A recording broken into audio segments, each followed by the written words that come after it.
Now we review the 2025 film Control Freak. It's on Hulu.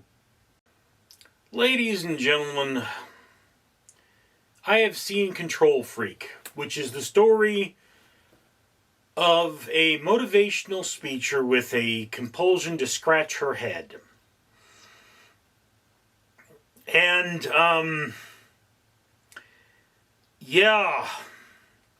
the scratching the head thing is an aspect of, there are two ways to interpret this movie. There's one, to interpret it as a metaphor for generational trauma, and the other is to interpret it as a metaphor or as a literal interpretation of what it is, which is a supernatural horror film about a demon that jumps from mother to child.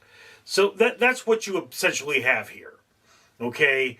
And either of these interpretations are excellent, but this is a brain bender film. It's really hard to understand what's going on at times, and it can be particularly brutal. But where this film shines, in my opinion at least, is the special effects, because the monster design is really excellent. What's going on in this film is really disturbing. There are sex scenes, but no nudity, and I mean, it's a reasonably tight cast. And it's one of those things about the world we live in, is this movie is an illustration of how people, even people who are helping, can have truly horrible lives of their own, and, nobody really seems to notice, care, or maybe understand. And I mean, it harkened back to my experience working with the homeless. I remember I worked with a woman who ran a rehab. She wound up homeless. And it's like, here is somebody who had dedicated their life and got their livelihood to helping other people. And what had happened when they did so was that, their life eventually fell apart. And that's really disturbing in and of itself. So yeah, there's a lot of that sort of a dynamic going on where you have somebody that her job is to make people okay, but she's not okay. And it's a powerful dynamic, but that's where you have to start saying, are these monsters truly real? This woman is estranged from her family in the film. She's required to reconnect with them because she needs her birth certificate. And so she goes and he speaks to her father and finds out all these things. And her father has his own demons. And, it's like you can understand why there's this problem there. But, part of the question is, why wasn't the dad a little more upfront?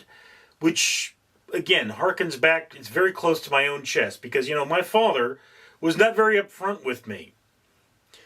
And exactly why he did the things he did, I don't believe he was trying to help me, but I believe he would have eventually given me a BS reason why he thought it would help me if he did them. That's kind of my family and not this movie. But this movie, it has that, I lied to you to protect you sort of a dynamic. And should we do that? That's a question. It's an existential question.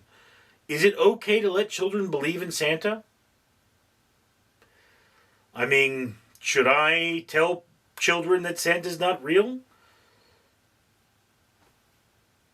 That's one of those things we ask ourselves in this modern world is, when is it okay to lie to our children? When is it okay to not tell them the truth? When is it okay to hide our history if our history is painful and ugly? So this movie tackles that. Now, I can't say this is at the top of your watch list. A lot of people are going to be confused by what's going on in this film. And I mean, when I watched it, I was kind of tired. So that could be why I had some trouble. But really, it's the upper middle. It's definitely an interesting horror movie.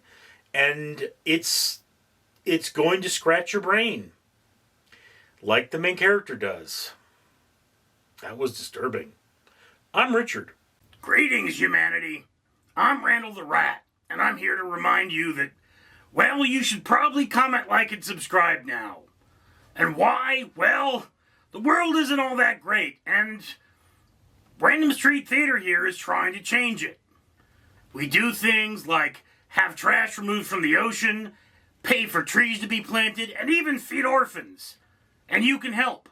You can comment, like, and subscribe. And it's free. When you think about it, if you don't do those things, well, what are you saying? Are you saying you don't care about the ocean and trees and even orphans? Well, sounds like you're a bad human. And you have a delicious face.